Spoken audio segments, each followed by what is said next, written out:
প্রশংসা করে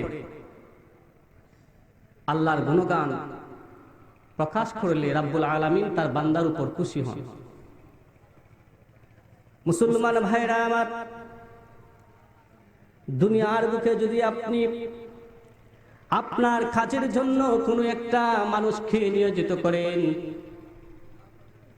একটা মানুষকে যদি আপনি নির্দিষ্ট একটা বেতন দিয়ে 1 মাসের জন্য 2 মাসের জন্য রাখেন, ওই কাজের লোককে আপনি দায়িত্ব দিলেন, হ্যাঁ আব্দুস সালাম, তোমাকে আমি দায়িত্ব দিলাম, প্রত্যেক দিন আমি রাত্রে 9টার সময় সাতক বাজার থেকে ব্যবসার সময় যখন আমার শেষ হয়ে যাবে, প্রত্যেক দিন তুমি 9টার সময় আমাকে ঈসা কলসের খেয়াঘাট থেকে আমাকে আনবে। ওই কাজের গোলাম আপনার কথা যদি রাখে, আপনি আপনার কাজের গোলামের উপর খুশি হবেন কি হবেন না? তো জোরে বলেন না, খুশি হবেন কি হবেন না? শুধু খুশি হবেন না, যদি নিয়মিতভাবে আপনার কথাগুলো আপনার কাজের লোকটা রাখে, আপনি তার উপর সন্তুষ্ট হতে পারেন, খুশি হতে পারেন। খুশি হয়ে তার জন্য পুরস্কার উপঢৌকন আপনি বলতে পারেন যে, হে আব্দুস সালাম, প্রত্যেক মাসে মাসে তোমাকে আমি নিয়োজিত করেছিলাম 5,000 টাকা করে বেতন, কিন্তু আজকে 1 বছর ধরে 6 মাস ধরে আমি তোমার কাজগুলো অবলোকন করতেছি। অনেক সময় মালিক তার কাজের লোক কাজের মধ্যে ফাঁকি দেয় কি দেয় না, এগুলো দেখে কি দেখে না? কাজের লোক কিন্তু টের পাইয়াও সে বলতে পারে না, কিন্তু যিনি মালিক তিনি কিন্তু ঠিকই অবলোকন করেন, করেন কি করেন না? যদি তার দ্বারা কাজ ভালো হয়, তাহলে তার ফ্যামিলির সদস্যদের সাথে আলোচনা করে যে আব্দুস সালামকে যে রেখেছিলাম এত কাজের মধ্যে খুবই ভালো, আর আগে আবুল কালামরে রাখছিলাম, এ শুধু কাজের মধ্যে গড়িমসি করতো। কথা বলেন ঠিক কিনা? আব্দুস সালাম কাজ নিয়মিত ভাবে করে, এবার মালিক ডাকতে বলে, ওরে আব্দুস সালাম, আজ থেকে 5 মাস যাবত 6 মাস যাবত তোমাকে আমি অবলোকন করছি, যেই দায়িত্ব দিয়ে তোমাকে আমি রেখেছিলাম, আমার দায়িত্বগুলি সঠিকভাবে পালন করার কারণে আমি মুনিব তোমার উপর সন্তুষ্ট হয়ে আগে তোমাকে দিতাম 5,000 টাকা বেতন দেয় আব্দুস সালাম, আজকে থেকে তোমার 5,000 থেকে তোমার বেতনটা বাড়িয়ে 7,000 করে দিলাম। কথা বলেন ঠিক কিনা? ওই আব্দুস সালামের মুনিব কিসের কারণে তার বেতন বাড়াইলো? সঠিকভাবে কাজ করার জন্য মুনিব তার উপর খুশি হয়েছে কি হয়েছে না? আমাদের মুনিবকে, আমাদের রবকে আলহামদুলিল্লাহি রাব্বিল আলামিন। তো আল্লাহু আকবার জোরে বলেন না? আল্লাহর প্রশংসা করলে আমাদের আমলনামার মধ্যে শুধু নেকি লেখা হবে। কথা বলেন ঠিক কিনা? ও মুসলমান ভাইরা, আব্দুস সালামের মুনিব আব্দুস সালামের কাজের উপর সন্তুষ্ট হইয়া তার বেতন বাড়াইয়া দেয়। আমাদের মুনিব হলেন আমাদের আল্লাহ। সেই রাব্বুল আলামিনের কথা মতো যদি আমরা চলি, কথা মতো যদি আমাদের জীবনটা পরিচালিত করতে পারি, রাব্বুল আলামিন আমাদের সম্মান বাড়াইতে পারেন কি পারেন না? সুতরাং সেই রাব্বুল আলামিনের প্রশংসা করার দরকার। আজকে এই 10:30 বাজতেছে প্রায়, এখনো পর্যন্ত অনেক মানুষ সিলেট রাগিব রাবে হাসপাতালে আছে না নাই? অনেক মানুষ কিন্তু সাতকের জাবা মেডিকেলে আছে না নাই? কিন্তু যে রাব্বুল আলামিন কোন অসুস্থতার মধ্যে না ভুগিয়ে সম্পূর্ণ মতো সুস্থ রেখে এই জান্নাতের বাগানে এসে কোরআন হাদিসের আলোচনা শোনার মতো তৌফিক দিয়েছেন, সেই আল্লাহর শুকরিয়া আদায় করার দরকার আছে না নাই? তাহলে আকাশ বাতাসকে মুখরিত করে উচ্চ কণ্ঠে আবারও সকলে বলি আলহামদুলিল্লাহ। ও মুসলমান ভাইরা, বিশ্বনবী সরকারে দু আলম বলেন, ও আবার সাহাবীরা, দুনিয়ার মানুষদেরকে তোমরা জানায়া দাও, যদি আমি আল্লাহর পক্ষ থেকে কোন মানুষ নিয়ামত পাওয়ার পরে আল্লাহর প্রশংসা করে, ও আমার সাবিরা দুনিয়ার মানুষদেরকে জানাইয়া দাও, আল্লাহর প্রশংসা করে যদি কোনো বান্দা তার মুখ থেকে আলহামদুলিল্লাহ শব্দটা উচ্চারণ করে, আমি আপনাদের কাছ থেকে জানতে চাই, বলেন তো আলহামদুলিল্লাহ শব্দটা উচ্চারণ করতে আরবি হরফ লাগে কয়টা? বলেন না কয়টা? 8টা। কয়টা ভাই? জোরে বলেন কয়টা? 8টা। হাইরে মুসলমান, আলহামদুলিল্লাহ বানানটা করলেও কয়টা হরফ লাগে সেটাও বলতে কথা বলেন পারি না। কথা বলেন ঠিক না? 8টা। জান্নাত কয়টা? জোরে বলেন না। জান্নাত কয়টা? জাহান্নাম কয়টা? 7টা। জান্নাত হলো 8টা। ও মুসলমান ভাইরা, বিশ্ব নবী বলেন, যদি কোনো মানুষ রব্বুল আলামিনের পক্ষ থেকে কোনো নিয়ামত পাওয়ার পরে শুকরিয়া আদায় করে, নবীজি বলেন আলহামদুলিল্লাহ, যদি কোনো বান্দা বলে পেলে 8টা হরফ তার মুখ থেকে উচ্চারিত হয়, আলহামদুলিল্লাহ বলার সঙ্গে সঙ্গে ওই ব্যক্তির জন্য আল্লাহর 8টি জান্নাতের 8টি দরজা খুলে দেওয়া হয়। তাহলে আল্লাহর প্রশংসা বেশি বেশি করে দরকার আছে না নাই? আলহামদুলিল্লাহ প্রত্যেকটা কাজের শেষে যখন কাজটা আমার শেষ হয়ে যাবে, সমাধান হয়ে যাবে, তখন আমরা আল্লাহর প্রশংসা করে, আল্লাহর শুকরিয়া আদায় করে আলহামদুলিল্লাহ বলতে পারবো কি পারবো না? কথা বলেন, পারবো না? অবশ্যই। মুসলমান বাবারা আমার, সেই রব্বুল আলামিন আমাদেরকে দয়া করেছেন, মায়া করেছেন। আলহামদুলিল্লাহ শব্দটা আমি উচ্চারণ করলাম, আমি আপনাদের কাছ থেকে জানতে চাই, ওই আলহামদুলিল্লাহ কি কোনো ইংরেজি শব্দ নাকি? কথা বলেন না। ইংরেজি শব্দ, ফার্সি শব্দ নাকি, উর্দু শব্দ নাকি? না না না, আরবি শব্দ। আলহামদুলিল্লাহ যে হরফগুলি আছে এইগুলো আল্লাহর কোরআনের মধ্যে আছে না নাই? আছে না নাই? জুড়ে বলতে হবে, আছে না নাই? ও মুসলমান ভাইরা, আলহামদুলিল্লাহ ওই অক্ষরগুলো আরবি হরফ কোরআনের মধ্যে আছে।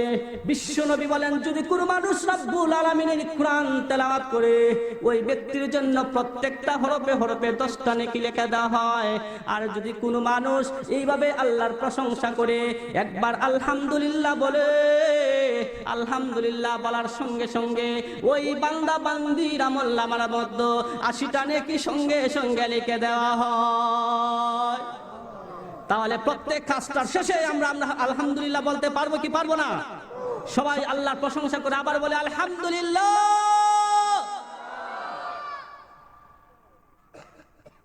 মুসলমান ভাইরা, মানুষ আজ এমন অবস্থায় দাঁড়িয়েছে, কখন আলহামদুলিল্লাহ বলতে হয় সেটা জানে না, কোন সময় সুবহানাল্লাহ বলতে হয় সেটা জানে না, কোন সময় নাউযুবিল্লাহ বলতে হয় সেটা জানে না।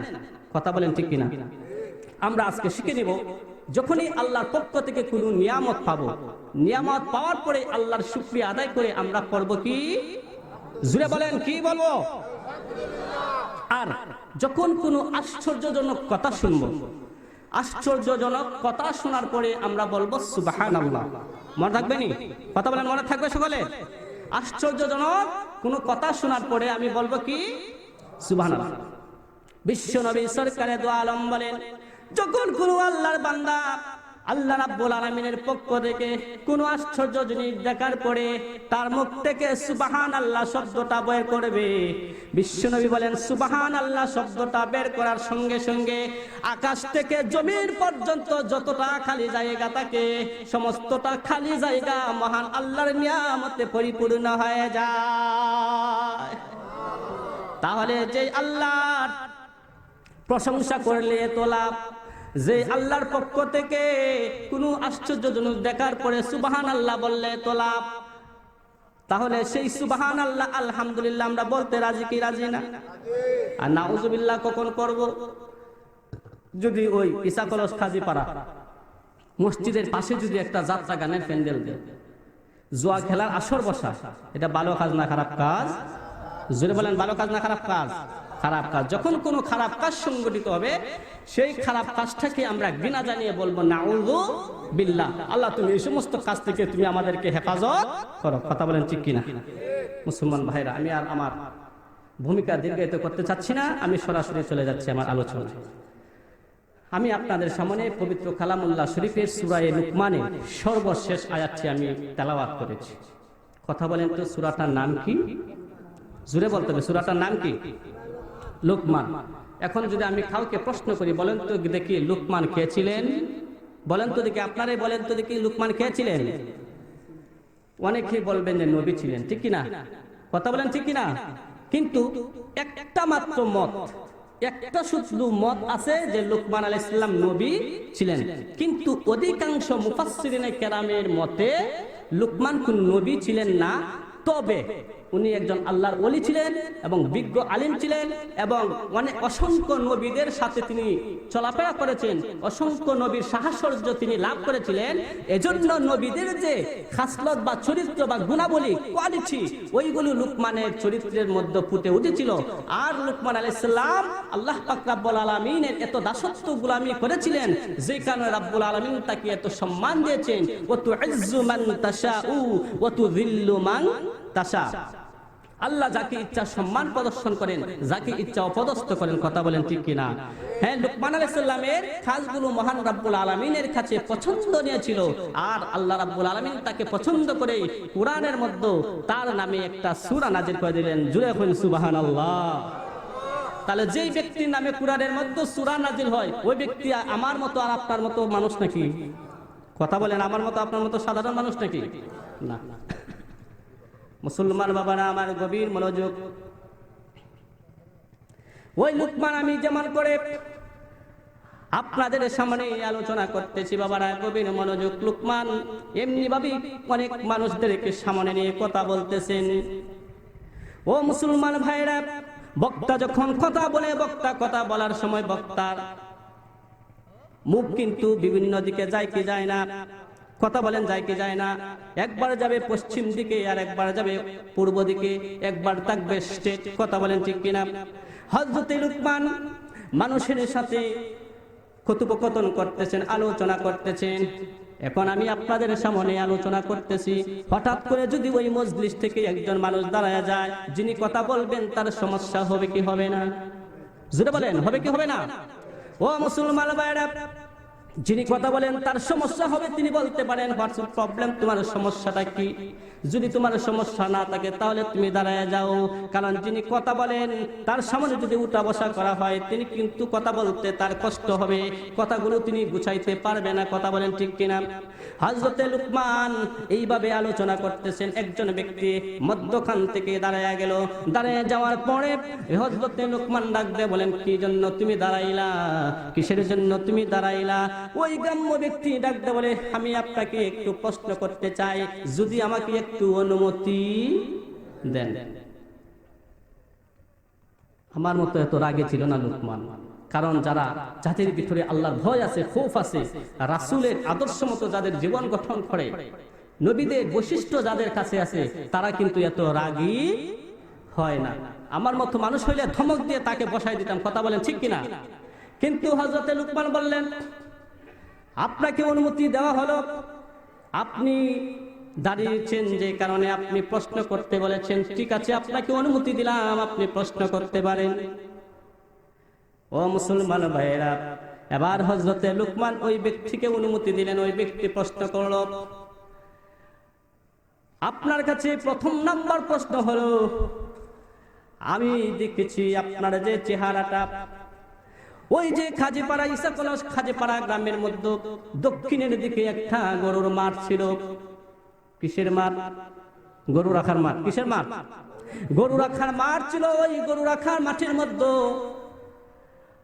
আমিও গরু রাখতাম, আর আমাদের সাথে আমার একটা বন্ধু ছিল। আপনার চেহারা এবং ওই ছোটকালে ইসাকলস দক্ষিণের মাঠে যে গরু রাখতাম, আমার বন্ধুর চেহারা এবং আপনার চেহারাটা একরকম। আল্লাহু আকবার বলেন না?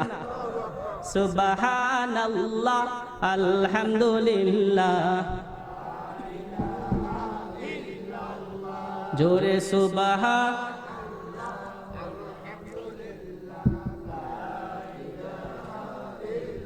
সুবহানাল্লাহ, আলহামদুলিল্লাহ, লা ইলাহা ইল্লাল্লাহ, লা ইলাহা ইল্লাল্লাহ, সুবহানাল্লাহ আলহামদুলিল্লাহ লা ইলাহা ইল্লাল্লাহু মুহাম্মাদুর রাসূলুল্লাহ। সবাই পড়েন সাল্লাল্লাহু। ওই ব্যক্তি বলল, ঈসা কলেজ গ্রামের দক্ষিণের মাঠে যে গরু রাখার মাঠ ছিল, ওই মাঠের মধ্যে আমি গরু রাখতাম। আমাদের সাথে একটা বন্ধু ছিল, আপনার যেই রকম চেহারা আমাদের বন্ধুর ছিল সেই রকম চেহারা, কিন্তু আমি বিশ্বাস করতে পারছি না আমাদের সাথে যে বন্ধুটা ঈসা কলেজ দক্ষিণের মাঠে গরু ছড়াইতো, মহিষ ছড়াইতো, আজকে এত সম্মান কেমন করে তার হইল। আজকে সে বক্তব্য দেয় হাজার হাজার মানুষের সামনে আলোচনা করে, আর আমরা বসে বসে শুনি। কথা বলেন ঠিক কিনা? وَتُعِزُّ مَن تَشَاءُ وَتُذِلُّ مَن تَشَاءُ بِيَدِكَ الْخَيْرُ إِنَّكَ عَلَى كُلِّ شَيْءٍ قَدِيرٌ আল্লাহু আকবার। সম্মান দেওয়ার মালিককে, অপদস্থ করার মালিককে, জুড়ে বলতে হবে কে? এবার ওই ব্যক্তি বলল, আমার প্রথম নাম্বার প্রশ্ন হয়ে গেছে। দ্বিতীয় নাম্বার প্রশ্ন হল, আপনাকে এত সম্মান প্রদর্শন করেছেন কে? এত সম্মানিত আপনি কেমন করে হলেন? এবার হযরতে লুকমান ডাক দে বলে, ওই গ্রাম্য ব্যক্তিকে ডাক দে বলে, ভাই, ছোটকালে যেই ব্যক্তি তোমার সাথে ঈসা কলেজ দক্ষিণের মাঠে গিয়া গরু চড়াইতো, মহিষ চড়াইতো, সে অন্য কেউ না, আমি তোমাদের ছোটকালের বন্ধু লুকমান। আমি তোমাদের সাথে মাঠে গরু চড়াইতাম। আল্লাহু আকবার। মুসলমান ভাইরা আমার, ওই ব্যক্তি যখন বলল কিভাবে এত সম্মান হলো, হযরত লুকমান ডাক দে বলে, হে ভাই, শুনে রাখো, আল্লাহ রাব্বুল আলামিন কি কারণে আমাকে এত সম্মান দিয়েছেন আমি জানি না, তবে দুইটা অভ্যাস আমার ছিল, এই অভ্যাসগুলো মনে হয় আল্লাহর কাছে পছন্দ হয়েছে। ওই গ্রাম্য ব্যক্তি ডাক দে বলে, কি কি আপনার সেই অভ্যাসটা ছিল? মুসলমান বাবারা আমার, হযরত লুকমান বলে, হে ভাই, শুনে রাখো, আমি লুকমান যেদিন থেকে ভালো মন্দ বুঝতে শিখেছি, আমি লুকমান যেদিন থেকে ভালো মন্দ আমি বুঝতে শিখেছি, সেদিন থেকে আমি কোনোদিন কোনো মানুষের সাথে খারাপ আচরণ করি না। আল্লাহু আকবার। দুই নাম্বার হলো, ভাই শুনে রাখো, আমি লুকমান যেদিন থেকে ভালো মন্দ বুঝতে শিখেছি, কোনটা ভালো কোনটা খারাপ, কোনটা আগুন কোনটা পানি, এইগুলো আমি লুকমান যেদিন থেকে বুঝতে শিখেছি, সেদিন থেকে আমি লুকমান আমার মুখ দিয়ে জানা সত্ত্বে কোনোদিন মিথ্যা কথা বলি নাই। আল্লাহু আকবার। সেই মিথ্যা কথা বলার মানুষ আমাদের সমাজে আছে না নাই? হে ভাই, আল্লাহ রাব্বুল আলামিন জানি না কি কারণে আমাকে এত সম্মান দিয়েছেন, তবে ওই দুইটা জিনিসের দিকে আমি বেশি লক্ষ্য করতাম। কোন মানুষের সাথে খারাপ আচরণ করতাম না। দুই নাম্বার হলো, আমি কোনোদিন মিথ্যা কথা বলতাম না। যারা মিথ্যা কথা বলতো, মিথ্যা কথা থেকে রেহাই করার জন্য, মিথ্যা কথা থেকে বেঁচে থাকার জন্য আমি মানুষদেরকে উপদেশ দিতাম। আসিদকু ইউনজি ওয়াল কিযবু ইউহলিক। আমরা জানি সত্য মুক্তি দেয়, মিথ্যা ধ্বংস করে। কথা বলেন ঠিক কিনা? আর মিথ্যাটাই হলো সমস্ত পাপের মূল। যারা মিথ্যের সাথে সংমিশ্রণ আছে, আজকে থেকে সেই মিথ্যাটা পরিহার করতে পারবেননি আপনারা। কথা বলেন, পারবেননি? বলেন ইনশাআল্লাহ, বলেন ইনশাআল্লাহ, বলেন। মুসলমান বাবারা আমার, ওই মিথ্যা কথা যদি ছেড়ে দেন, তাহলে দেখবেন আপনি সত্যবাদী হয়ে যাবেন। আর যদি কোনো মানুষ সত্যবাদী হয়ে যায়, সত্যবাদী কোনোদিন নামাজ ছাড়তে পারে না। কথা বলেন ঠিক কিনা? ইমানদার কোনোদিন নামাজ ছাড়তে পারে না, মুমিন মুসলমান কোনোদিন নামাজ ছাড়তে পারে না। আপনি যদি নামাজ না ছাড়েন, তাহলে সম্পর্ক হয়ে যাবে কার সাথে? আল্লাহর সাথে সম্পর্ক হয়ে যাবে। আর আল্লাহ রাব্বুল আলামিন যদি আপনার উপর সন্তুষ্ট হয়ে যান, রাব্বুল আলামিন আপনাকে জান্নাতের বাসিন্দা করে দিবেন। কথা বলেন ঠিক কিনা? সুতরাং আজকে ওয়াজ থেকে আমরা এটা শিখলাম, কোনোদিন আমরা মিথ্যা কথা বলবো না। মিথ্যা যারা বলবে তাদেরকে মিথ্যা না বলার জন্য উপদেশ দেব, দিতে পারবো কি পারবো না? সদা সর্বদা আমরা সত্য কথা বলবো, সমাজের মধ্যে সত্য আমরা প্রতিষ্ঠিত করব। যদি কেউ কোনো মানুষ সত্যবাদী হয়, ওই মানুষটাকে আমরা ভালোবাসবো। সত্য কথা যারা বলবে তাদেরকে আমরা বাহাবা দেব, সত্য কথা যারা বলবে তাদেরকে উৎসাহ দেব। যদি কোনো মানুষ ভালো আমল করে, ভালো কাজ করে, ভালো কাজ করার কারণে ওই মানুষটাকে যদি আপনি উৎসাহ দেন, ওই মানুষটা আরো ভালো কাজের দিকে দৌড়াইয়া যাবে। কথা বলেন ঠিক কিনা? আর যদি কোনো মানুষকে ভালো কাজ করার পরে যদি আপনি তাকে নিয়ে তুচ্ছ তাচ্ছিল্য করেন, ওই মানুষটাকে যদি আপনি অবজ্ঞা করেন, ওই মানুষটা কিন্তু আবার খারাপের দিকে চলে যাইতে পারে। কথা বলেন ঠিক কিনা? কথা বলেন ঠিক কিনা? সুতরাং আমরা কখনো মিথ্যে কথা বলবো না, আমরা সদা সর্বদা সত্য কথা বলবো। সত্যবাদীকে আমরা ভালোবাসবো। মিথ্যা কথা যারা বলবে তাদেরকে আমরা পরিহার করব। মিথ্যা কথা যারা বলবে তাদেরকে বলবো যে ভাই মিথ্যা বলা যাবে না। হ্যাঁ, প্রয়োজন হলে এই জীবনের তাজা রক্তগুলো বিলীন করে দেব, তারপরও আমার মুখ থেকে কখনো একটা মিথ্যে কথা বের করতে পারবেন না। কথা বলেন ঠিক কিনা? জোরে বলেন ঠিক কিনা? মুসলমান বাবারা আমার, সেই সূরা লুকমান, সূরা লুকমানের 34 নম্বর আয়াত। কত নম্বর আয়াত? 34 নম্বর আয়াত। আল্লাহ বলেন, ইন্নাল্লাহা ইনদাহু ইলমুস সাআহ, কিয়ামত কখন হবে একমাত্র জানেন কে? আল্লাহ। ওয়া ইউনাজ্জিলুল গায়স, বৃষ্টি নাজিল করেন কে? ওয়া ইয়ালামু মা ফিল আরহাম, তিনি সেই আল্লাহ যিনি তোমাদেরকে তোমাদের মায়ের গর্ভে ধারণ করার মতো ব্যবস্থা করে দেন। ওয়া মা তাদরি নাফসুম মাযা তাকসিবু গাদা, কোনো মানুষ জানে না আগামীকাল কি সে আয় করবে। ওয়া মা তাদরি নাফসুম বিআইয়ি আরদিন তামুত, কোনো মানুষ জানে না সে কোথায় মৃত্যুবরণ করবে। ইন্নাল্লাহা আলিমুন খাবীর, সব বিষয়গুলো একমাত্র জানেন কে? আল্লাহ। এখন আমি আপনাদেরকে 5টা পয়েন্ট আছে, ওই 5টা পয়েন্টের পিছন দিক থেকে আমি আপনাদেরকে ইনশাআল্লাহ যতটুকু সময় পারি আলোচনা করে শোনাবো। পিছন দিক থেকে প্রথম নাম্বারটা হচ্ছে ওমা তাদরি নাফসুম বিআইয়ি আরদিন তামুত, কোনো মানুষই অবগত নয় সে কোথায় মৃত্যুবরণ করবে। কিন্তু মৃত্যুবরণ করব আমরা, সেটা আমরা জানি কি জানি না? কথা বলেন, মৃত্যুবরণ করব এটা সত্য না মিথ্যা? কুল্লু নাফসিন যায়িকাতুল মাউত, প্রত্যেকটা প্রাণীকে মৃত্যুর স্বাদ ভোগ করতে হবে। কথা বলেন ঠিক কিনা? আপনাদের কি খারাপ লাগতেছে নাকি? খারাপ লাগলে ভালো, আমার সময় কমাইলে আরো ভালো, যাইতে ভালো রাইতে, ঠিক আছে না? পিছনে মনে জায়গা হচ্ছে না, একটু আমরা জিকির করি আর একটু সামনের দিকে আসি। সুবহানাল্লাহ আলহামদুলিল্লাহ, একটু সামনের দিকে আসে। ও সুবহানাল্লাহ আলহামদুলিল্লাহ, হ্যাঁ সামনে আসি, সামনে।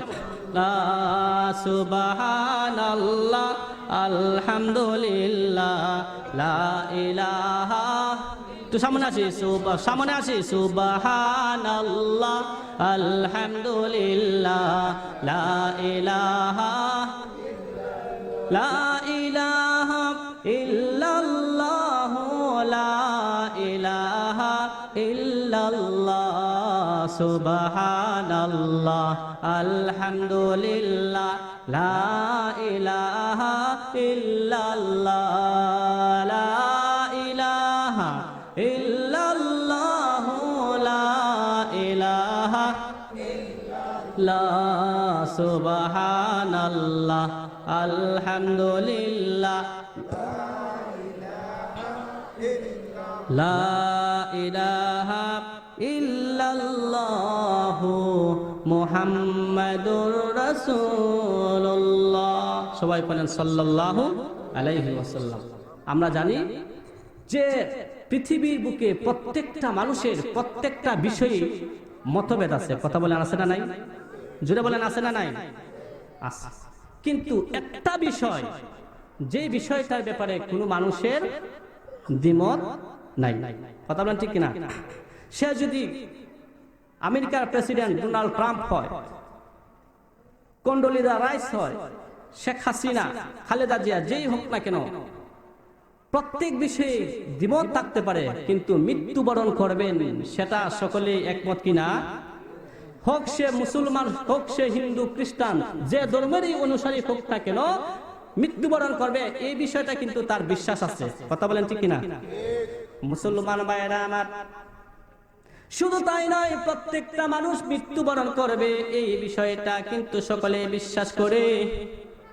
তেমনি ভাবে প্রত্যেকটা জিনিসের সিরিয়াল আছে, প্রত্যেকটা জিনিসের একটা নিয়ম আছে, কিন্তু মৃত্যু একমাত্র জিনিস যেই মৃত্যুর কোনো ধরনের নিয়ম নাই। কথা বলেন ঠিক কিনা? বিশ্বাস হয়নি আপনাদের? কেমন করে বিশ্বাস হবে? কারণ দেখা যাচ্ছে সন্তান পৃথিবীতে বেঁচে আছে, তার পিতা মারা গেছে, কিন্তু অনেক সময় দেখা যায় পিতা দুনিয়াতে বেঁচে আছে কিন্তু সন্তান তার আগে দুনিয়া থেকে চলে গিয়েছেন। কথা বলেন ঠিক কিনা? তাহলে দেখা যাচ্ছে সব বিষয়ের একটা নিয়ম নীতি আছে, কিন্তু মৃত্যুর বিষয়ে কোনো নিয়ম নীতি নাই। ও মুসলমান ভাইরা, কিন্তু এটা আমরা জানি মৃত্যু যে হবে এটা অনিবার্য। ইযা জাআ আজালুহুম লা ইস্তাখিরুনা সাআতাও ওয়া লা ইস্তাকদিমুন। আল্লাহু আকবার। আল্লাহ রাব্বুল আলামিন বলেন, ও দুনিয়ার মানুষেরা, তোমাদেরকে আমি আল্লাহ যে একটা নির্দিষ্ট সময় দিয়ে দুনিয়ার বুকে প্রেরণ করেছি, তোমাদেরকে যে নির্দিষ্ট সময়টা দিয়ে আমি আল্লাহ দুনিয়াতে পাঠিয়েছি, ওই নির্দিষ্ট সময়ের একটা সেকেন্ড তো আগে আজরাইল আসবে না, একটা সেকেন্ড পরেও আজরাইল তোমাদের কাছে আসবে না। একবারে নির্দিষ্ট সময় আজরাইল আইসা তোমাদের জানটা বের করে নিয়ে যাবে। কথা বলেন ঠিক কিনা? আইনামা তাকুনু ইউদরিকুমুল মাউত ওয়ালাউ কুনতুম ফি বুরুজিম মুশাইয়াদা। আল্লাহ রাব্বুল আলামিন বলেন, ও দুনিয়ার মানুষেরা, তুমি মনে করছো ওই কাজীপাড়া, ইসাগলস কাজীপাড়া গ্রামের মধ্যে বড় একটা বিল্ডিং বানাইবা, অট্টালিকা বানাইবা, আর ওই অট্টালিকার মধ্যে লুকাইয়া থাকবা তুমি, সেখানে আমার আজরাইল যাইতে পারবে না। না না না, তুমি শুধু মিথ্যাই স্বপ্ন দেখতেছো রে বান্দা, তুমি শুধু মিথ্যাই, এইগুলো তুমি মিথ্যায় শুধুমাত্র আশা পোষণ করতেছো। তুমি জেনে রাখো, আইনামা তাকুনু ইউদরিকুমুল মাউত ওয়ালাউ কুনতুম ফি বুরুজিম মুশাইয়াদা। যদি তুমি অট্টালিকা বানাও রে বান্দা, ওই অট্টালিকার ভিতরে গিয়া আমার আজরাইল তোমার জানটা বের করে দিবে। কথা বলেন ঠিক কিনা? সুতরাং ওই মৃত্যু থেকে পলায়ন করা যাবে না। এই পৃথিবী থেকে আমাদেরকে চলে যেতে হবে, কি হবে না? এই পৃথিবীতে আমরা চিরদিন থাকতে পারবো না। পারবো না কি? হেসে গেলে দিন কাটালে হবে কি উপায়, কবে জানি ধরা থেকে নিব যে বিদায়। বলেন, হেসে গেলে দিন কাটালে হবে কি উপায়, কবে জানি ধরা থেকে নিব যে বিদায়। তাই কুরআন হাদিস বেশি পড়ে জীবনটা কাটাই, আসুন আল্লাহ নবীজির পথে জীবনটা কাটাই। বলেন আল্লাহ নবী জুড়ে জুড়ে আল্লাহ নবীজির পথে জীবনটা কাটাই। ওহো আল্লাহ নবীজির পথে জীবন। ওহো কত মানুষ আসলো গেল, কেউ তো রইল না, আমরাও একদিন যাব চলে, কেউ থাকবো না। বিশ্বাস হয়নি আপনাদের? ওহো কত মানুষ আসলো গেল, কেউ তো রইল না, আমরাও একদিন যাব চলে, কেউ থাকবো না। জানি না যে মরার পরে কোথায় হবে টাই, জানি না যে মরার পরে কোথায় হবে টাই। আসুন আল্লাহ নবীজির পথে জুড়ে, আসুন আল্লাহ নবীজির পথে জীবনটা কাটাই, আসুন আল্লাহ নবীজির পথে। ও ভালো আমল করি যদি দুনিয়ার উপর, শান্তি পাবো মরার পরে মাটির কবর। কথা বলেন ঠিক কিনা? ও ভালো আমল করি যদি দুনিয়ার উপর, শান্তি পাবো মরার পরে মাটির কবর। তিনটি প্রশ্ন করবে সে তা জানি যে সবাই, তিনটি প্রশ্ন করবে সে তা জানি যে সবাই। আসুন আল্লাহ নবীজির পথে জীবনটা কাটাই, আসুন আল্লাহ নবীজির পথে জীবনটা কাটাই। ও হেসে খেলে দিন কাটালে হবে কি উপায়, কবে জানি ধরা থেকে নিব যে বিদায়। তাই কুরআন হাদিস বেশি পড়ে জীবনটা কাটাই, আসুন আল্লাহ নবীজির পথে জীবনটা কাটাই, আসুন আল্লাহ নবীজির পথে জীবনটা কাটাই, আসুন আল্লাহ নবীজির পথে। আল্লাহ নবীজির পথে জীবন কাটানোর দরকার আছে না নাই? আল্লাহ এবং নবীজির পথে যদি আমার আপনার জীবনটা কাটাই, তাহলে আমার আপনার জীবনটা ধন্য হয়ে যাবে। কথা বলেন ঠিক কিনা?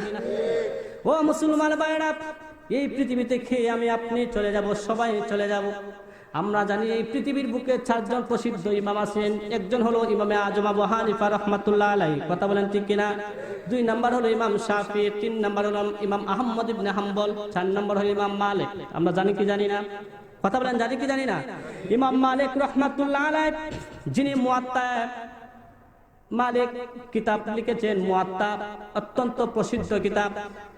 ও মুসলমান ভাইরা, আমার হুজুরের একদিন ক্লাসের মধ্যে শুনেছিলাম, হুজুর ওই ঘটনাটা বলেছিলেন। ভাই বাবারা, গভীর মনোযোগ আমার দিকে লক্ষ্য করুন। ইমাম মালিক রাহমাতুল্লাহ আলাইহি আল্লাহর কতটুকু বলেছিলেন, আল্লাহর কতটুকু খাস বান্দা ছিলেন। উনি যখন মুয়াত্তা কিতাব লেখা শেষ করলেন, উনি নিজেকে নিজে প্রশ্ন করতে লাগলেন, দেখি তো আমার ভিতরে কোনো অহংকার আছে কিনা। আল্লাহু আকবার, জোরে বলেন আল্লাহু আকবার।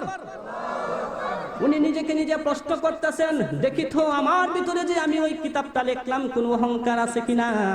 এটা উনি কিভাবে জাস্টিফাই করবেন, উনি কিভাবে এটা পরীক্ষা করবেন? নিজে মুয়াত্তা কিতাবটা লেখার পরে তিনি মনে মনে ভাবলেন, আমি যে কিতাবটা লিখলাম ওই কিতাবটাকে নিয়ে আমি পানির মধ্যে ফেলে দেব। আমি আপনাদের কাছ থেকে জানতে চাই, ওই যে কাগজের টুকরাটা আছে, ওই কাগজের টুকরা যদি আমি পানির মধ্যে ফেলে দেই, ওই কাগজের টুকরা কি কাগজের টুকরা থাকবে নাকি পানিতে ভিজে যাবে? জুড়ে বলেন, পানিতে ভিজবে কি ভিজবে না? হযরত ইমাম মালিক রাহমাতুল্লাহ আলাইহি বলেন, আমি দেখবো আমি যে কিতাবটা লিখেছি, যদি ওই কিতাবটা খেয়ে আমি পানির মধ্যে পালানোর পরে পানি যদি লেগে ভিজে যায়, মনে করব আমার নিয়তের মধ্যে গন্ডগোল আছে। কথা বলেন ঠিক কিনা? কারণ আল্লাহর নবীজি বলেছেন, ইন্নামাল আমালু বিন্নিয়াত, মানুষের প্রত্যেকটা কাজে তার নিয়তের উপর নির্ভর করে। কথা বলেন ঠিক কিনা? অন্য হাদিসে নবীজি বলতেছেন, নিয়াতুল মুমিনে খায়রুম মিন আমালিহি, ব্যক্তির নিয়তটা হচ্ছে তার আমলের চেয়ে আরো শ্রেষ্ঠ। নিয়তটা হচ্ছে তার আমলের চেয়ে কি শ্রেষ্ঠ। ইমাম মালিক রাহমাতুল্লাহ আলাইহি বলতেছেন, আমি দেখতে চাই ওই যে কিতাবটা লিখলাম, ওই কিতাবটা খেয়ে আমি পানির মধ্যে ফেলে দেব। পানির মধ্যে ফেলানোর পরে যদি দেখি পানি দ্বারা ওই কিতাবটা ভিজে গেছে, আমি মনে করব আমার নিয়তের মধ্যে গন্ডগোল আছে। আর যদি পানির মধ্যে ফেলানোর পরে আবার তোলার পরে দেখি যদি ভিজে না, আমি মনে করব আমার নিয়তটা বিশুদ্ধ আছে। ইমাম মালিক রাহমাতুল্লাহ আলাইহি তার লিখিত কিতাবটা ওই পানির মধ্যে ফেলে দিলেন। কিছুক্ষণ পর পানির মধ্যে পালানোর পরে কিছুক্ষণ পরে তিনি তুললেন। তোলার পরে তিনি দেখতে পেলেন, যেমন করে ওই কিতাবটা তিনি পানির মধ্যে ফেলে দিয়েছিলেন, ওই পানি থেকে তোলার পরে তেমনি করে তার কিতাবটা রয়ে গেছে। সুবহানাল্লাহ। হযরত ইমাম মালিক রাহমাতুল্লাহ আলাইহি তো চোখের পানি ফেলে ফেলে আল্লাহর কাছে ফরিয়াদ করে বলতে লাগলেন, ওগো রব্বুল আলামিন, আমি যখন কিতাবটা লিখেছিলাম আমি খুনুসিয়াতের সাথে লিখেছিলাম। আল্লাহ, আমি তোমার দরবারে কৃতজ্ঞ। ও আল্লাহ রাব্বুল আলামিনের জন্যই তোমার দরবারে কৃতজ্ঞতা প্রকাশ করতেছি। আমার কিতাবটাকে তুমি বিনা অহংকারে গ্রহণ করে নিয়েছো। সুবহানাল্লাহ। তাহলে ইমাম মালিক রাহমাতুল্লাহ আলাইহি উনি জীবনে অসংখ্যবার হজ করেছেন। অসংখ্যবার কি করেছেন? হজ করেছেন। মুসলমান বাবারা আমার, অনেকবার হজ করেছেন, কিন্তু তার মনের মধ্যে বড় আশা, ওই মদিনার বুকে যদি আমি মৃত্যুবরণ করতাম, যেই মদিনায় বিশ্বনবী শুয়ে আছেন, ওই মদিনাতে আমরা যেতে চাই কি চাই না? আমার নবীজি বলেন, মান যারা কবরি ওয়াজাবাত লাহু শাফাআতি, যে ব্যক্তি আমি নবীর বাড়ি জিয়ারত করবে তার জন্য শাফায়াত করা আমি নবীজির উপর ওয়াজিব হয়ে যায়। সেই নবীর বাড়ি যাইতে আমরা রাজি কি রাজি না? সেই নবীর বাড়ি যাইতে গেলে নবীর আদর্শ মতো জীবন গঠন করতে হবে কি হবে না? কথা বলেন, হবে কি হবে না? ইমাম মালিক রাহমাতুল্লাহ আলাইহি মনে মনে চিন্তা করতেছেন, হায় রে হায়, আমার মনের মধ্যে বড় আশা, যে মদিনাতে আমার নবীজি শুয়ে আছেন, ওই মদিনার মধ্যে যদি আমি শুইতে পারতাম, ওই মদিনার মধ্যে যদি আমার জীবনটা শেষ হয়ে যেত। মুসলমান বাবার আমার গভীর মনোযোগ।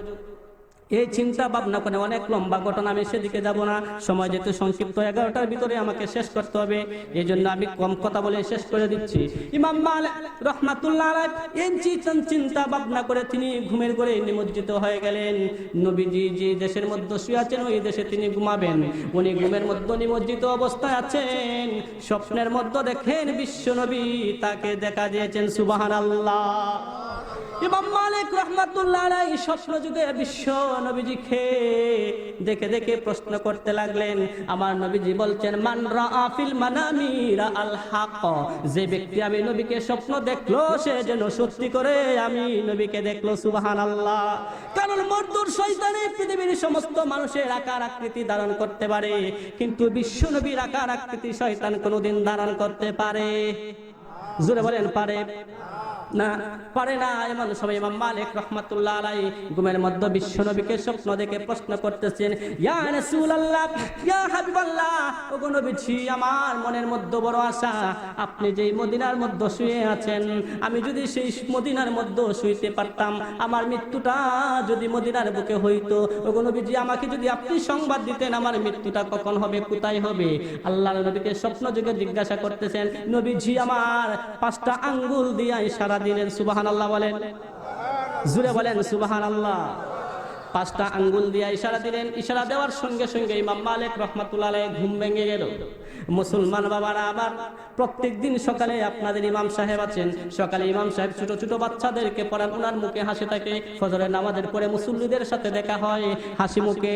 যদি শনিবার সকালে যদি তার মুখের মধ্যে হাসি না থাকে, গ্রামের মানুষেরা প্রশ্ন করবে কি করবে না? কথা বলেন, করবেন কি করবেন না? ইমাম সাহেব আপনার সমস্যা কি? কেউ কি আপনাকে গালিগালাজ করেছে নাকি? আপনার সাথে কেউ বিয়াদবি করেছে নাকি? আমাদেরকে বলেন, আমরা একটা সুষ্ঠু সমাধান করে দেব। কথা বলেন ঠিক কিনা? ও মুসলমান ভাইরা, সকাল যখন হয়ে গেল, ইমাম মালিক রাহমাতুল্লাহ আলাইহি ওনার মনের মধ্যে কোনো শান্তি নাই। অনেক লম্বা ঘটনা, সময় যেহেতু কম, এজন্য আমি সংক্ষিপ্ত করে বলছি। আমার বাবারা, বন্ধুরা, সকাল যখন হয়ে গেল, ইমাম মালিক রাহমাতুল্লাহ আলাইহি মনের মধ্যে কোনো শান্তি নাই, মুখের মধ্যে হাসি নাই। যে গোলাম তার খেদমত করত, ওই গোলামে ডাকতে বলে, হুজুর, আপনার কি হয়েছে? আপনার মনটা খারাপ কেন? কিসের জন্য আপনার মনে কোনো হাসি মুখ নাই? কি হয়েছে? কেউ কি আপনাকে কষ্ট দিয়েছে নাকি? কেউ কি আপনার সাথে বিয়াদবি করেছে নাকি? হুজুর আমাকে বলেন, আমি একটা সুষ্ঠু সমাধান করে দেব। ইমাম মালিক রাহমাতুল্লাহ আলাইহি বলেন, ওরে গোলাম, তুই জানিস না কিসের আগুন আমার অন্তরের মধ্যে লাগছে? ওরে গোলাম, তুই জানিস না গত রাত্রে আমার নবীজিকে আমি স্বপ্নে দেখেছি। নবীজিকে আমি প্রশ্ন করেছিলাম, ইয়া রাসূলুল্লাহ, আমার মৃত্যুটা কোথায় হবে, আমাকে একটু খুলে বলেন নবীজি। নবীজিকে এই প্রশ্ন করার সঙ্গে সঙ্গে স্বপ্ন যুগে আমার নবীজি 5টা আঙ্গুল দিয়া ইশারা দিয়েছেন। এই গোলাম, তুই কি পারবি? বিশ্ব নবী ওই 5টা আঙ্গুল দ্বারা কি বুঝাইছেন? এই 5টা আঙ্গুল দ্বারা নবীজি কি বুঝাতে চেয়েছেন? এটার সমাধান যদি তুই দিতে পারিস, আমি মালিক হয়ে তোর কাছে চিরকৃতজ্ঞ থাকবো। আল্লাহু আকবার। গোলাম কয়, দ্যাট ইজ নো ফ্যাক্টর, এটা কোনো বিষয় না। কি বলেন আপনি? সমস্যা নেই। আপনি কি জানেন না, বর্তমান সময়ে একজন স্বপ্নে তাবির করেন যিনি, উনি তো আমাদের এলাকায় আছে, যার নাম হলো ইবনে শিরিন রাহমাতুল্লাহ আলাইহি, যিনি স্বপ্নে তাবির করতে পারতেন। ওনার নামটা কি বলেন? ইবনে শিরিন রাহমাতুল্লাহ আলাইহি। সময় কম তো, এই জন্য আমি আস্তে আস্তে গুছাই আনতেছি। ইবনে শিরিন রাহমাতুল্লাহ আলাইহি, ঠিক আছে যাও তুমি, তবে একটা শর্ত দিলাম, আমি যে স্বপ্ন দেখছি আমার কথাটা don't publish my name to him, তার কাছে আমার নামটা কখনো প্রকাশ করবে না। এবার আস্তে আস্তে গোলাম যায় ইবনে শিরিন রাহমাতুল্লাহ আলাইহি বাড়িতে চলে গেলেন। আসসালামু আলাইকুম ওয়া রাহমাতুল্লাহ। মুসলমান যখন একজন মুসলমানের সাথে দেখা হয়, কি বলতে হয়? সালাম দিতে হয়, কারণ নবীজি বলেছেন আসসালামু ক্বাবলাল কালাম, কথা বলার আগে কি দিতে হয় বাবা? সালাম দিতে হয়। ইবনে শিরিন রাহমাতুল্লাহ আলাইহি গোলাম সালাম দিলেন, আসসালামু আলাইকুম। ওয়া আলাইকুম আসসালাম। কে তুমি? কিসের জন্য আসলা? হুজুর, আমি এসেছি, একজন ব্যক্তি বিশ্ব নবীকে স্বপ্ন দেখেছেন, নবীজিকে প্রশ্ন করেছিলেন যে তার মৃত্যুটা কোন দিন হবে। এই চিন্তা ভাবনা করে নবীজি 5টা আঙ্গুল দিয়া কি দেখাইছেন? এটার স্বপ্নের তদবিরটা জানার জন্য আমি আসছি। ইবনে সিরিন রহমতুল্লাহ আলাইহি বললেন, স্বপ্নটা খেয়ে দেখছে। এবার গোলাম কয়, হুজুর আই এম রিয়েলি সরি, আমি দুঃখিত, আমি তাইলে নামটা বলতে পারবো না। ইবনে সিরিন রহমতুল্লাহ আলাইহি বলেন, যদি তুমি নামটা না বলতে পারো তাহলে তুমি চলে যাও, আমিও এই স্বপ্নের তাবির বলবো না। এই গোলাম, তবে শুনো, আমার দৃঢ় বিশ্বাস বর্তমান সময়ে আল্লাহ রাসূলকে স্বপ্ন দেখার মতো একজন মানুষই আছে, যিনি হলেন ইমাম মালিক রহমতুল্লাহ আলাইহি। জুড়ে বলেন সুবহানাল্লাহ। এই বলে গোলাম চলে আসলো বাড়িতে চলে আসার পরে ইবনে সিরিন রহমতুল্লাহ আলাইহির কাছ থেকে যখন গোলাম চলে আসলো, ইমাম মালিক বললেন, কি আমার সমস্যার কি সমাধান তুমি নিয়ে আসছো? তো হুজুর, না, আনতে পারি নাই। কিসের জন্য আনতে পারে নাই? উনি বলেছেন যে ব্যক্তি স্বপ্ন দেখেছে ওনার নামটা যদি না বলা হয় তাহলে স্বপ্নের তাবির বলবেন না। আমি বলছি যে আমার মুনিবে নিষেধ দিয়েছেন যে তার নামটা না বলার কারণে। তিনি বলছেন যে ব্যক্তি স্বপ্ন দেখছে ওনার নাম যদি না বলা হয় তিনিও স্বপ্নের তাবির করবেন না। এই কথা বলার সঙ্গে সঙ্গে আমি আসলাম। আসার সময় উনি আমাকে আবার ডাক দিয়ে বলতেছেন, এই গোলাম, শুনে রাখো, আমার মতে বর্তমান সময়ে যদি আল্লাহ রাসূলকে কোনো সৌভাগ্যবান মানুষ স্বপ্ন দেখেন তাহলে একমাত্র ইমাম মালিক রহমাতুল্লাহ আলাইহি দেখতে পারেন। জুড়ে এখন সুবহানাল্লাহ। এবার ইমাম মালিক রহমাতুল্লাহ আলাইহি কইলা, আমি তো বলতে চাইছিলাম না, আমার মতো ফটাই মার্কা হুজুর হইলে আমি মাইকিং করাইলাম যে আমি নবীর স্বপ্ন দেখছি, নবীর কাছ থেকে কত কিছু পাইছি, আমার কাছে হাদিয়া তুফা নিয়ে আসো, 500 টাকা ছাড়া আমি ফু দিব না। কথা বলেন ঠিক কিনা? কিন্তু আল্লাহর ওলি যারা, প্রকৃত বান্দা যারা, যাদের ভিতরে আল্লাহর ভয় আছে, তাকওয়া আছে, এরা ইবাদত বন্দেগী করে রাত্রি গভীরে মানুষকে দেখানোর জন্য নয়, একমাত্র আল্লাহকে খুশি করার জন্য। কথা বলেন ঠিক কিনা? ইমাম মালিক রহমতুল্লাহ আলাইহি বলেন, এই গোলাম, উনি যেহেতু বলে ফেলেছেন তাহলে যাও, তুমি তার কাছে যাও, ওনার কাছে গিয়ে বলো। আর 4 মিনিট আছে, 4 মিনিটের ভিতরে আমার শেষ হয়ে যাবে। বললো ঠিক আছে। এবার গোলাম চলে গেল, ইমাম মালিক রহমাতুল্লাহ আলাইহি গোলাম চলে গেল, ইবনে সিরিন রহমাতুল্লাহ আলাইহি কাছে চলে গেল। চলে যাওয়ার পরে তিনি বলতেছেন, কিসের জন্য আসলাম? হুজুর, আমি এসেছি আমার মনের যে স্বপ্নটা দেখেছিলেন এই স্বপ্নের তাবির আনার জন্য। এবার তিনি বললেন, কি হয়েছে, কি তোমার সমস্যা? হুজুর, আমার মুনিবি স্বপ্ন দেখেছেন যে আল্লাহ রাসূলকে উনি স্বপ্নের যুগে জিজ্ঞাসা করেছিলেন, ইয়া রাসূলুল্লাহ, ইয়া হাবিবাল্লাহ, আমার মৃত্যুটা কখন হবে এবং মৃত্যুটা কোথায় হবে? তখন আল্লাহর নবী 5টা আঙ্গুল দ্বারা ইশারা করেছেন। ওগো ইবনে সিরিন রাহমাতুল্লাহ আলাইহি, আমি জানতে এসেছি বিশ্বনবী 5টা আঙ্গুল দ্বারা কি বুঝাতে চেয়েছেন। আমরা দোকানে ফাটে যাই, গিয়ে কই 5টা মানে 5টা চা দেও, ঠিক আছে না? আমরা কই মোবাইলটার দাম কত? 5 আঙ্গুল তো মানে 5,000 টাকা, ঠিক আছে না? এরকম অনেক। আমি ওই এক্সাম্পল দিলাম, আমার আধা ঘন্টা চলবে, সময় কম দিতে আর এক্সাম্পল দিতে যাচ্ছি না। ইবনে সিরিন রহমাতুল্লাহ আলাইহি গোলামকে এবার ইবনে সিরিন রহমাতুল্লাহ আলাইহি এবার ইমাম মালিক রহমাতুল্লাহ আলাইহি গোলামকে বললেন, হে গোলাম, যাও, তুমি তাড়াতাড়ি করে তোমার মুনিবের কাছে যাও, তোমার মুনিবের কাছে গিয়ে বলবা আল্লাহ রাসূল যে বলেছেন এই 5টা আঙ্গুল দিয়া, অর্থাৎ 5টা জিনিসের জ্ঞান একমাত্র আল্লাহ ছাড়া কেহ জানে না। তোমার মুনিব জানতে চেয়েছেন যে তার মৃত্যুটা কোথায় হবে, কখন হবে, এটা বিশ্বনবী বলতে পারবেন না, কারণ মৃত্যু কার কোথায় হবে এবং কখন হবে এই জ্ঞানটা একমাত্র কার কাছে? জুড়ে বলেন, কার কাছে? আল্লাহর কাছে। যেমন আল্লাহ বলছেন, ইন্নাল্লাহা ইনদাহু ইলমুস সাআহ, কিয়ামত কখন হবে একমাত্র জানেন কে? ওয়া ইউনাজ্জিলুল গায়স, এখন বৃষ্টি নাই কিন্তু কিছুক্ষণের ভিতরে বৃষ্টি হইতে পারে। কখন কোন এলাকায় বৃষ্টি হবে একমাত্র জানেন কে? আল্লাহ। আমার একটা বিষয় যদি আমি আলোচনা করতাম তাহলে 1 ঘন্টা করে লাগতো। আমি মাত্র একটা শেষ করলে সময় কম, না একটার ভিতরে আমি 1 ঘন্টা 1.5 ঘন্টা কাটাইতে পারতাম, ঠিক আছে না? 5টা যে বিষয়, وَيَعْلَمُ مَا فِي الْأَرْحَامِ, মায়ের গর্ভে কোন সন্তান আছে, ছেলে সন্তান আছে নাকি মেয়ে সন্তান আছে একমাত্র জানেন কে? وَمَا تَدْرِي نَفْسٌ مَاذَا تَكْسِبُ غَدًا,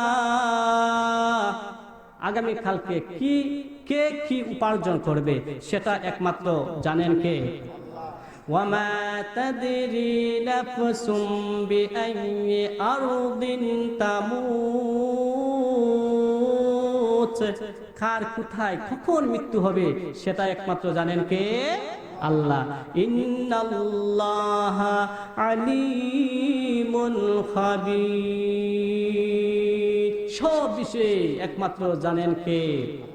আল্লাহ। সুতরাং আজকের এই আলোচনা থেকে আমরা এটাই বিশ্বাস স্থাপন করলাম, আমরা এটাই এখান থেকে শিক্ষা নেওয়ার প্রয়োজন যে আমি যেখানেই থাকি, যে অবস্থায় থাকি না কেন, মৃত্যু কিন্তু আমার অনিবার্য। কথা বলেন ঠিক কিনা? আমি যত বড়ই পাহলোয়ান হই না কেন, যত বড়ই শক্তিধর আমি নেতা হই না কেন, আমাকে মৃত্যুবরণ করতে হবে। আর ওই মৃত্যুবরণ করলে মৃত্যুর পরে আমি কোথায় চলে যাব? কবরে চলে যাব। আর ওই কবরটাকে যদি আমি জান্নাতের বাগান বানাতে চাই, ওই কবরটাকে যদি আমি সুখের ঠিকানা বানাইতে চাই, তাহলে দুনিয়াতে থাকাকালীন সময়ে আমাকে ভালো ভালো আমল করতে হবে। কথা বলেন ঠিক কিনা? সুতরাং আজকে যারা এই মাহফিলের আয়োজন করেছেন এবং আমরা যারা এখনো পর্যন্ত সামিয়ানার নিচে বসে আছি, পরবর্তী প্রধান অতিথি সাহেব আসবেন, ওনার আলোচনা না শুনে আমরা কেউ যাব না। ইনশাল্লাহ থাকবেন তো? কোথায়? ছাদপুর, অনেক দূর থেকে উনি আসছেন, অনেক ভালো ওয়াজ করেন উনি, অনেক আপনারা শুনলে। বৃক্ষ কি? ফলে পরিচয়, ঠিক আছে না? বৃক্ষটা কি ভাই? ফলে পরিচয়। উনার ভিতরে কি আছে এটা আপনারা, বা আল্লাহর সম্পূর্ণ জ্ঞান দেওয়ার মালিককে আল্লাহ। অনেক দেখবেন অনেকে ডক্টরেট আছে কিন্তু বক্তব্য দিতে পারেন না। বক্তব্য দেওয়াটা এটা আল্লাহ একটা আলাদা দয়া এবং মায়া। মুসলমান ভাইরা, তাই আজকের এই জান্নাতের বাগানে যারা আয়োজন করেছেন, আমি এই সমস্ত যুবকদেরকে আল্লাহর কাছে এদের জন্য দোয়া করি, খাই মনুবাককে। বিশেষ করে এই সমস্ত যুবকেরা ইচ্ছে করলে তারা ঢাকা শহর থেকে বড় বড় শিল্পীদেরকে এনে গানের আয়োজন করতে পারত। কথা বলেন ঠিক কিনা? কিন্তু গানের আয়োজন না করে জান্নাতের বাগানের আয়োজন করছে। আল্লাহ যেন এই সমস্ত যুবকদেরকে হযরতে উমর, হযরতে উসমান, হযরত আলীর সাথে হাসর করে। সবাই বলেন আল্লাহুম্মা আমিন। আর সাথে সাথে ওই সমস্ত যুবকদেরকে যারা সাহায্য সহযোগিতা করেছেন, টাকা দিয়েছেন, পয়সা দিয়েছেন, আল্লাহ যেন তাদের এই দান সদকা কবুল করেন। সবাই বলেন আল্লাহুম্মা আমিন। মুসলমান ভাইরা, দুদিনের দুনিয়া কিসের জন্য তো রং তামাশা। আমার চোখ বুঝলে তো আমার সম্পূর্ণ শেষ হয়ে যায়। আমি যখন রাত্রে একটু ঘুমাই, ঘুমানোর সময় আমার দুটা চোখ বন্ধ হয়ে যায়।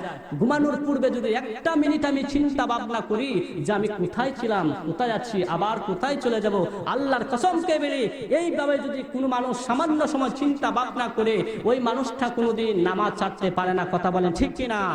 আল্লাহ বলেন তাফাক্কুরু সাআতিন খায়রুম মিন ইবাদাতি সিত্তিনা সানা। বিশ্বনবী বলেন রব্বুল আলামিনের এই সমস্ত জিনিস নিয়ে যদি কোনো মানুষ সামান্য সময় চিন্তা ভাবনা করতে পারে, 60 বছর নফল ইবাদত করলে যতটুকু সওয়াব হবে, ততটুকু সওয়াব আল্লাহ রাব্বুল আলামিন ওই বান্দা বান্দির আমলনামার মধ্যে লিখে দিবে। একটু জোরে বলেন না সুবহানাল্লাহ। তাহলে আমাদেরকে আল্লাহ কিভাবে সৃষ্টি করলেন, কোথায় আমরা আছি, আবার কোথায় চলে যাব, এই সমস্ত জিনিস নিয়ে আমরা চিন্তা ভাবনা করতে পারবো কিনা? চিন্তা ভাবনা করতে পারবো। আসুক নাকি? এবং ইমাম সাহেব, সভাপতি সাহেব একটা আরজি রাখছেন যে আপনাদের মসজিদ দেখছি খুব সুন্দর মসজিদ।